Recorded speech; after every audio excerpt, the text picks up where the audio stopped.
نحمدہ و نصلی علی رسول الکریم اما بعد اعوذ باللہ من الشیطان الرجیم بسم اللہ الرحمن الرحیم وسیق الذین اتقوا ربهم الی الجنة زمرا حتی اذا جاؤوها وفتحت ابوابها وقال لهم خزنتها سلام علیکم طبتم فادخلوها خالدین وقالوا الحمد لله الذي صدقنا وعده وأورثنا الأرض نتبوأ من الجنة حيث نشاء فنعم أجر العاملين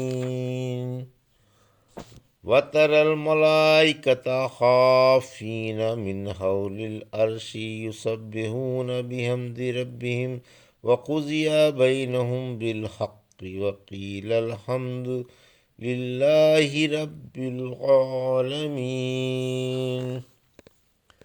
ابھی آپ نے سورہ زمر کی آیت 73 سے 75 کی تلاوت سماعت فرمائی۔ ان آیتوں کا ترجمہ اور تفسیر اس طرح ہے: وسیق الذین اتقوا ربهم الی الجنة زمرا حتی اذا جاؤوها وفتحت ابوابها وقال لهم خزنتها سلام علیکم طبتم فادخلوها خالدین۔ آیت 73۔ وقالوا الحمد للہ الذی صدقنا وعده وأورثنا الأرض نتبوأ من الجنة حیث نشاء فنعم اجر العاملین۔ آیت 74۔ ترجمہ: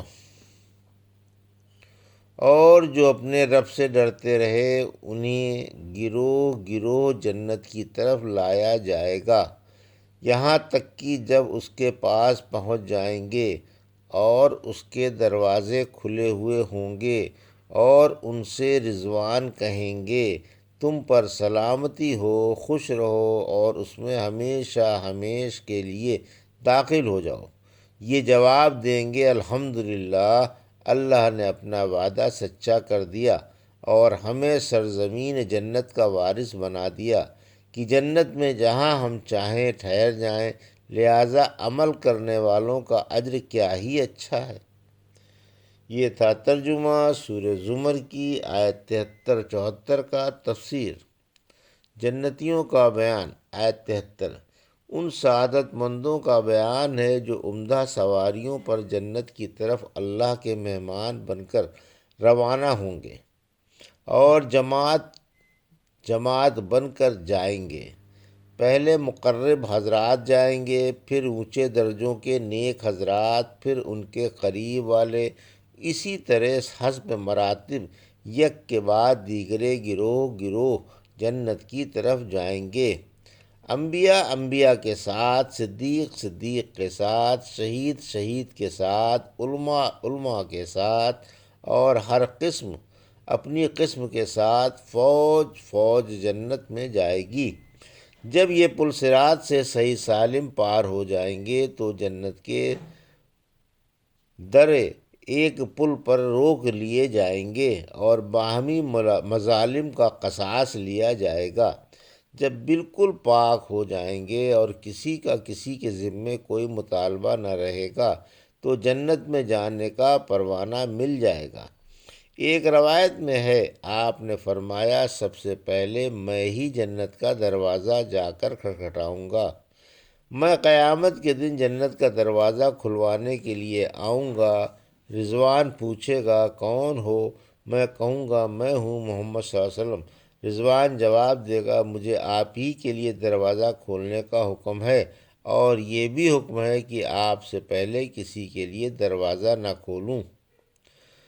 جنت کے دروازوں کی فراخی۔ حدیث شفاعت میں ہے، اللہ فرمائے گا اے محمد صلی اللہ علیہ وسلم، آپ بلا حساب کے جنت میں جانے والوں کو باب ایمن یعنی سیدھی جانے والے دروازے سے جنت میں لے جائیں، اگرچہ وہ دوسرے دروازوں سے بھی جانے کے حقدار ہیں۔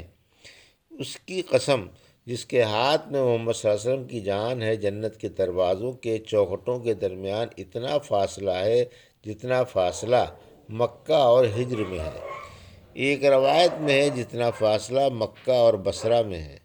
ایک دفعہ عتبہ بن غزوان نے خطبے میں فرمایا کہ ہم سے بیان کیا گیا ہے کہ جنت کے دروازے کے چوکھٹوں کے درمیان 70 سال کی مسافت ہے، لیکن ایک دن ایسا بھی آئے گا کہ بھیڑ کی وجہ سے کھوئے سے کھوا چھلے گا۔ جنت کے چوکھٹوں کے درمیان 40 سال کی مسافت ہے۔ پھر فرمایا رضوان جنت والوں کو سلام کریں گے، یعنی خوش رہو، سلامتی سے رہو، تمہارے کام بھی پاکیزہ تھے اور باتیں بھی، اور تمہاری دوڑ دھوپ بھی قاعدے کے اندر تھی اور حلال و طیب تھی، اس لیے تمہاری کوششوں کی جزا بھی پاک و طیب ہے۔ رسول اللہ صلی اللہ علیہ وسلم نے کسی جنگ میں مسلمانوں میں اعلان کرایا، کان کھول کر سن لو، جنت میں مومن ہی جائے گا۔ فرشتے مبارکبادیاں بھی دیں گے کہ اب تم ہمیشہ کے لیے جنت کی بہاروں میں خوشگوار زندگی بسر کرو گے، انہی بہاروں میں موج اڑاؤ گے اور یہاں سے منتقل نہیں کیے جاؤ گے۔ آیت 74۔ نعمت جنت پر شکر۔ جنتی جواب میں اللہ کا شکر ادا کریں گے اور اس کی بڑائیاں کریں گے اور کہیں گے اللہ کا لاکھ لاکھ شکر ہے کہ اس نے ہم سے دنیا میں جو وعدہ فرمایا تھا آج پورا کر دیا۔ اس بے انتہا ثواب کو، اس جزائے عظیم کو، اس عطائے کثیر کو، اس لازوال انعام و اکرام کو اور اس عظیم سلطنت کو دیکھ کر بے ساختہ کلمہ شکر ان کی زبانوں پر آ جائے گا اور کہیں گے کہ ہم سے اللہ کی طرف سے اس کے پیغمبروں نے جو وعدہ کیا تھا الحمدللہ وہ آج پورا ہو گیا۔ سورہ اعراف کی آیت 43 میں فرمایا، کہیں گے اس اللہ کا شکر ہے جس نے ہماری اس جنت کی طرف رہنمائی فرمائی، اگر اللہ ہمیں یہاں تک نہ لاتا تو یہاں تک ہمارا آنا ناممکن تھا۔ اللہ کی قسم ہمارے رب کے رسول حق لے کر آئے تھے۔ سورہ فاطر کی آیت 35 میں فرمایا، کہیں گے اسی اللہ کا شکر ہے جس نے ہم سے غم زائل کر دیا، یقیناً ہمارا رب بڑی بخشش والا اور بڑا قدردان ہے، جس نے ہمیں اپنے فضل سے عزت کی جگہ اتارا جہاں ہمیں نہ کوئی دکھ ستائے گا اور نہ شکن محسوس ہوگی۔ پھر فرمایا اللہ نے ہمیں جنت کی پاکیزہ زمین کا وارث بنایا۔ سورہ انبیاء کی آیت 105 میں فرمایا، ہم نے زبور میں ذکر کے بعد لکھ دیا ہے کہ ہمارے نیک بندے ہی سرزمین جنت کے وارث ہوں گے، اسی لیے جنت والے کہیں گے کہ ہمیں اختیار ہے، جہاں چاہیں اٹھیں بیٹھیں اور آرام کریں، ہمارے عملوں کا یہ کیسا بہترین صلہ ہے۔ معراج والی حدیث میں ہے، میں جنت میں لے جایا گیا، وہاں میں نے سچے موتیوں کے گنبد دیکھے جن کی مٹی مشک تھی، اس کی بنیاد و عمارت موتیوں کے رنگ برنگ کے پتھروں سے ہوگی اور ہر پتھر علیحدہ رنگ کا ہوگا۔ اس محل میں 70 تخت ہوں گے، ہر تخت پر 70 چھولداریاں ہوں گی اور ہر حور 70 جوڑوں میں ملبوس ہوگی، مگر پھر بھی اس کی ٹانگوں کا گودا جھلملاتا ہوگا۔ تمہاری دنیوی رات کی مقدار میں جنتی سب سے محفوظ ہوگا۔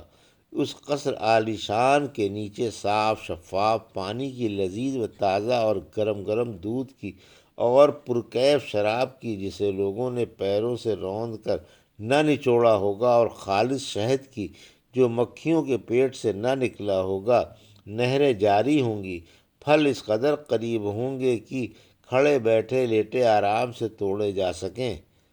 سورہ دہر کی آیت 14 میں فرمایا، یعنی جنتی درختوں کے سائے ان کے قریب ہوں گے اور پھل ان کے حکم کے تابع ہوں گے۔ جب جنتی کو کھانے کی خواہش ہوگی تو فوراً اس کے پاس سفید یا سبز پرندے آئیں گے اور اپنے بازو اٹھا کر کھڑے ہو جائیں گے، یہ ان کی کروٹوں سے جس قسم کا کھانا چاہے گا کھا لے گا، پھر وہ اڑ جائیں گے۔ پھر فرشتہ آ کر سلام کرے گا اور پاکیزہ عملوں کی اور جنتیوں کی مبارکباد دے گا۔ وَتَرَى الْمَلَائِكَةَ حَافِّينَ مِنْ حَوْلِ الْعَرْشِ يُسَبِّحُونَ بِحَمْدِ رَبِّهِمْ وَقُضِيَ بَيْنَهُمْ بِالْحَقِّ وَقِيلَ الْحَمْدُ لِلَّهِ رَبِّ الْعَالَمِينَ۔ آیت 75 ترجمہ۔ آپ فرشتوں کو دیکھیں گے کہ عرش کے آس پاس اسے گھیرے ہوئے ہوں گے، جو اپنے رب کی حمد کے ساتھ پاکی بیان کر رہے ہوں گے، اور لوگوں میں انصاف سے فیصلہ کر دیا جائے گا، اور کہا جائے گا کہ تمام تعریفیں اللہ ہی کو سزاوار ہیں جو تمام جہانوں کا رب ہے۔ تفسیر: فرشتے عرش کو گھیرے ہوئے اللہ کی پاکی اور حمد میں مصروف ہیں۔ فرشتوں کے بارے میں بتایا گیا کہ وہ عرش بری کو گھیرے ہوئے اپنے رب کی حمد کے ساتھ ساتھ اس کی پاکیاں، بزرگیاں اور عظمتیں بیان کر رہے ہیں۔ سبوح قدوس ان سے رب اللسان ہے، یعنی اللہ ہر برائی، ہر کمی اور ہر عیب سے بلند و بری ہے۔ اس نے جھگڑوں کا انصاف سے فیصلہ فرما دیا۔ پھر فرمایا مخلوق میں انصاف سے فیصلہ فرما دیا گیا، اور تمام ناطق و غیر ناطق کی زبانوں پر الحمدللہ رب العالمین کے ترانے گونج اٹھے کہ تمام بڑائیاں اللہ رب العالمین ہی کی ذات کے ساتھ مخصوص ہیں، اور وہ اپنے حکم میں قابل تعریف ہے۔ فعال کو عموم پر دلالت باقی رکھنے کی وجہ سے حذف کر دیا گیا۔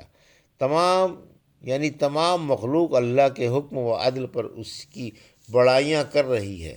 اللہ نے مخلوق کا آغاز بھی حمد ہی کے ساتھ کیا تھا، چنانچہ فرمایا الحمدللہ الذی خلق سورہ انعام کی آیت 1، یعنی اس اللہ کی تعریفیں ہیں جس نے آسمان و زمین بنائے، اور مخلوق کا اختتام بھی حمد پر کیا۔ فرمایا وَقَضَىٰ بَيْنَهُم بِالْحَقِّ وَقِيلَ الْحَمْدُ لِلَّهِ رَبِّ الْعَالَمِينَ۔ یا اللہ ہمیں بھی جنت الفردوس عطا فرما، آمین۔ الحمدللہ سورہ زمر کی تفسیر مکمل ہوئی۔ اللہ قبول فرما کر ذخیرہ آخرت بنائے، آمین رب العالمین۔